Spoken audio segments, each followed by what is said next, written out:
of history. Okay, so let's start from page number 128. A verse from the Meghdoot. Verse means होता है poem होता है, ठीक है, पोयम को ही वर्स भी कहा जाता है। तो मेघदूत से एक poem. Here is a verse from Kalidas' best known poem, The Meghdoot, in which a monsoon cloud is imagined to be a messenger between lovers who are separated from one another. See how the poet described the breeze that will carry the cloud northwards.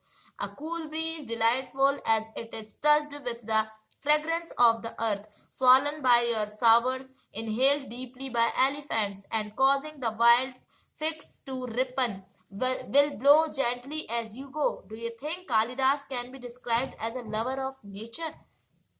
Now next, recording the preserving old stories. A number of Hindu religious stories that were in circulation earlier were written down around the same time. These include the Purans. Puran literally mean old. The Puran contain stories about God and goddesses such as Vishnu, Shiv, Durga or Parvati. They also contain details on how they were to be worshipped. Beside, there are accounts about the creation of the world and about kings. तो मेघदूत का एक poem, यहाँ उनकी सबसे famous best known poem है ना, मेघदूत से एक पार्ट दिया गया है। ये एक विरही प्रेमी बरसात के बादल को, मीन्स वो लवर्स जो कि अलग अलग हो गए हैं उनको विरही कहा जाता है, ठीक है। विरह प्रेमी बरसात के रेन के क्लाउड्स को अपना मैसेंजर बनाने की कल्पना करता है। देखो इसमें किस तरह पोएट ने क्लाउड्स को नॉर्थ की ओर ले जाती ब्रीजेस का वर्णन किया, डिस्क्राइब किया है कि तुम्हारे बौछारों से मुलायम हो उठी मिट्टी की भीनी खुशबू से भरे हाथियों की सांस में बसी जंगली गूलर को पकाने वाली शीतल बयार तुम्हारे साथ धीरे धीरे बहेगी। क्या आपको लगता है कि कालिदास को नेचर लवर कहा जा सकता है? यहाँ एक वो दिए है, क्वेश्चन दिया हुआ है कि क्या आपको लगता है कि कालिदास को नेचर लवर कहा जा सकता है? तो इसका आंसर आप फाइंड करेंगे। Okay, next, recording and preserving old stories. पुरानी कहानियों को रिकॉर्ड करना और उसको प्रिजर्व करना मीन संरक्षित करना। तो हिंदू रिलीजियस से जुड़ी कई स्टोरीज जो बहुत पहले से ही फेमस थी, है ना, बहुत पहले से ही ये प्रचलित थी, ठीक है, तो इसी पीरियड में लिखी गई। इनमें पुराण भी शामिल है। पुराण का शाब्दिक अर्थ है एंशिएंट, ठीक है, प्राचीन या ओल्ड कहा जा सकता है, या पुराण। तो पुराणों में विष्णु, शिव, दुर्गा और पार्वती जैसे गॉड गॉडेसेस से जुड़ी स्टोरीज हैं। इनमें इन गॉड गॉडेसेस की वर्शिप के मेथड्स दिए गए हैं, ठीक है। इसके अलावा इनमें संसार या वर्ल्ड की, है ना, और किंग्स के बारे में भी कहानियां हैं, ठीक है। तो ज्यादातर पुराण जो हैं वो इजी संस्कृत श्लोक में लिखे गए हैं, ठीक है, संस्कृत वर्ष है, यहाँ पर वर्ष को श्लोक भी कहा जाता है। ओके, तो ज्यादातर पुराण सरल संस्कृत श्लोक में लिखे गए हैं जिससे सब उन्हें सुन लें और समझ सकें, ठीक है। मेन वुमेन्स और शूद्र जिन्हें वेद पढ़ने की इजाजत नहीं थी या अनुमति नहीं थी, वे भी इसे सुन सकते थे। और पुराणों को रिसाइट कौन कराते थे? पुजारी, है ना, प्राइस्ट टेम्पल्स में वो रिसाइटेशन करवाते थे, ठीक है। पाठों को, पुराणों का पाठ पुजारी मंदिरों में किया करते थे जिसे लोग सुनने आते थे, ठीक है। आज भी आते हैं पुराण सुनाने के लिए लोग। तो दो संस्कृत महाकाव्य, 2 संस्कृत एपिक्स, महाभारत और रामायण लंबे समय से क्या रहे हैं? लोकप्रिय रहे हैं, पॉपुलर रहे हैं। आप में से भी कुछ बच्चे इन स्टोरीज से परिचित होंगे।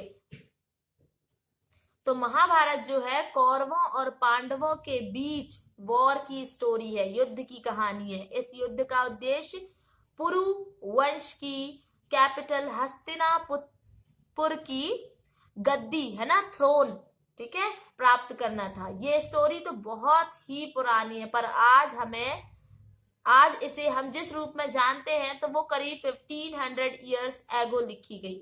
माना जाता है कि पुराणों और महाभारत दोनों को ही व्यास नाम के सेज या ऋषि कहा जा सकता है ना। व्यास नाम के ऋषि ने लिखा था, सॉरी संकलित किया था। ठीक है, संकलित करना मीन्स होता है रिकॉर्ड करना। ठीक है, उनने रिकॉर्ड किया था। और महाभारत में ही भगवत गीता भी है, जिसके बारे में आप चैप्टर 10 में पढ़ चुके हैं। तो रामायण की स्टोरी जो है वो कौशल के प्रिंस राम के बारे में है। उनके फादर ने उन्हें, एग्जाइल मीन्स होता है वनवास, है ना, उनके फादर ने उन्हें वनवास दे दिया था। ठीक है, तो फॉरेस्ट में उनकी वाइफ सीता का लंका के किंग रावण ने क्या कर लिया था, किडनैप कर लिया था, अपहरण कर लिया था। तो सीता को वापस पाने के लिए राम को लड़ाई लड़नी पड़ी और वो जीतकर कौशल की कैपिटल अयोध्या लौटे। महाभारत की तरह ही रामायण भी एक एंशिएंट स्टोरी है, जिसे बाद में लिखित रूप दिया गया। ठीक है, ये भी बहुत पुरानी कहानी है, बाद में इसे लिखा गया। और संस्कृत रामायण के राइटर वाल्मीकि माने जाते हैं। संस्कृत रामायण के, ठीक है, राइटर वाल्मीकि माने जाते हैं। Okay, next, stories told by ordinary people. Ordinary people means आम लोगों द्वारा कही जाने वाली कहानियां। तो ऑर्डिनरी पीपल भी स्टोरीज कहते थे। पोयम्स और सॉन्ग्स की रचना करते थे। ठीक है, कंपोज करते थे उसे, है ना, सिंग करते थे, डांस करते थे और प्ले करते थे, मीन्स नाटकों को खेलते थे। तो इनमें से कुछ तो इस समय के आसपास जातक और पंचतंत्र की स्टोरीज के रूप में लिखकर प्रिजर्व कर लिए गए। जातक कथाएं, है ना, तो जातक स्टोरीज तो अक्सर स्तूपों की रेलिंग और अजंता के पिक्चर्स में दर्शाई जाती थी। इनमें से एक कहानी नेक्स्ट पेज पर आपको दी गई है। See the story of the monkey king, बंदर राजा की कहानी। तो मैं हिंदी में आपको डायरेक्ट ये सुनाती चल रही हूँ कि एक समय मंकीज का एक महान राजा हुआ, ग्रेट मंकी किंग।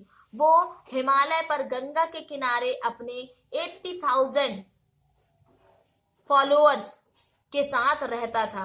तो इन सारे मंकीज को एक खास आम के पेड़, है ना, मैंगो ट्री के फ्रूट्स जो थे वो बहुत पसंद थे।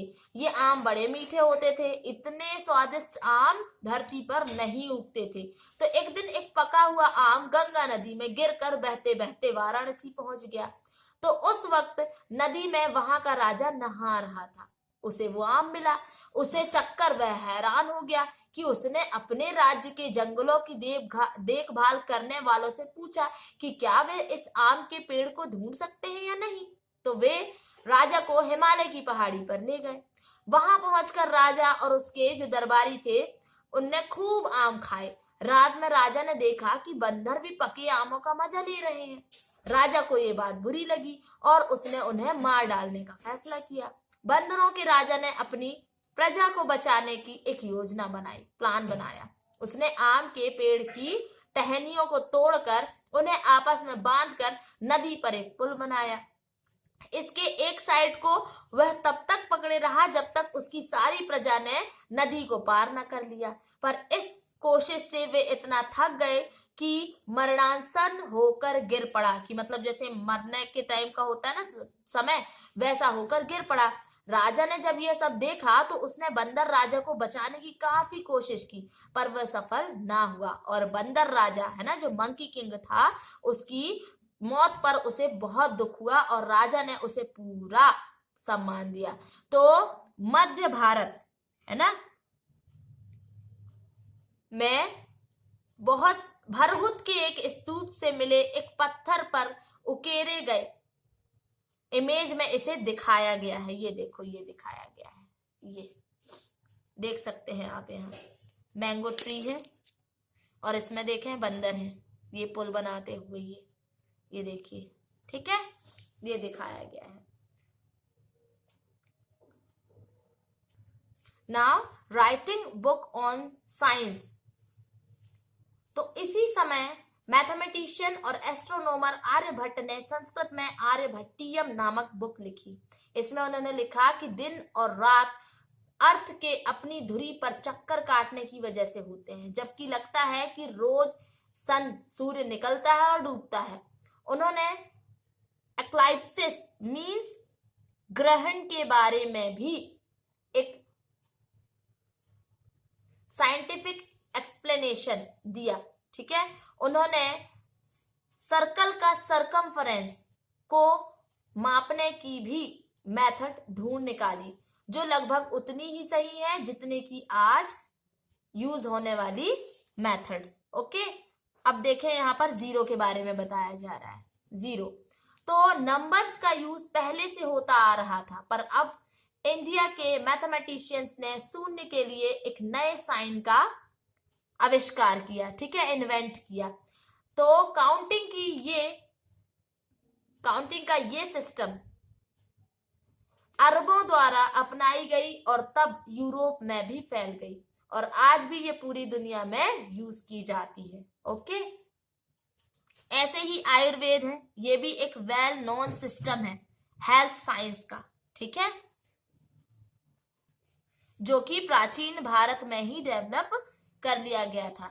तो दो फेमस प्रैक्टिशनर आयुर्वेद के, the two famous practitioner of Ayurveda in ancient India, वो कौन कौन थे? चरक 1st 2nd सेंचुरीज में और सुश्रुत 4th सेंचुरी में। ठीक है, चरक संहिता चरक के द्वारा लिखी गई है, एक बुक है चरक संहिता, वो चरक के द्वारा लिखी गई है, जो कि मेडिसिन से रिलेटेड है। उस बुक में सारा मेडिसिन के बारे में बताया गया है। ठीक है, उसमें कैसे ट्रीटमेंट किया जाता है। ठीक है, फिर सुश्रुत संहिता है। सुश्रुत संहिता में सर्जिकल प्रोसीजर लिखी गई है कि कैसे सर्जरी की जा सकती है, तो वो प्रोसीजर दी गई है।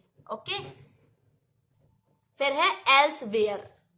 तो पेपर आज हमारी डेली लाइफ का पार्ट बन गया है। जो बुक्स हम पढ़ते हैं वो पेपर पर प्रिंटेड होती हैं, उसी तरह लिखने के लिए भी हम पेपर का ही यूज करते हैं। तो पेपर का इन्वेंशन करीब 1900 इयर्स एगो काई लून नाम के पर्सन ने चीन में किया था। ठीक है, काई लून नाम के पर्सन ने चीन में किया। उसने प्लांट्स के फाइबर्स मींस रेसे, है ना, कपड़े, रस्सी और बार्क ऑफ ट्रीज मींस पेड़ की छालों को पीट पीट कर उससे क्या बनाया? लुगदी तैयार किया। ठीक है, उसके बाद उसे पानी में भिगो दिया, फिर उस लुगदी को दबाकर उसका पानी निचोड़ा और तब सुखाकर कागज बनाया। आज भी हाथ से कागज बनाने के लिए इसी मेथड को अपनाया जाता है। तो कागज बनाने की टेक्निक को सेंचुरीज तक गुप्त रखा गया था। अब चीन है, चीन तो रखेगा ही गुप्त। ठीक है, तो करीब 1400 इयर्स एगो ये कोरिया तक पहुंचा।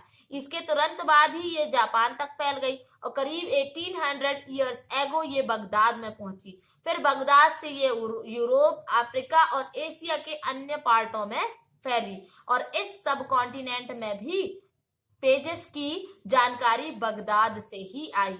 ओके, अब यहाँ आपका ये लेसन कंप्लीट होता है। Tomorrow we will do exercise of this lesson. Okay.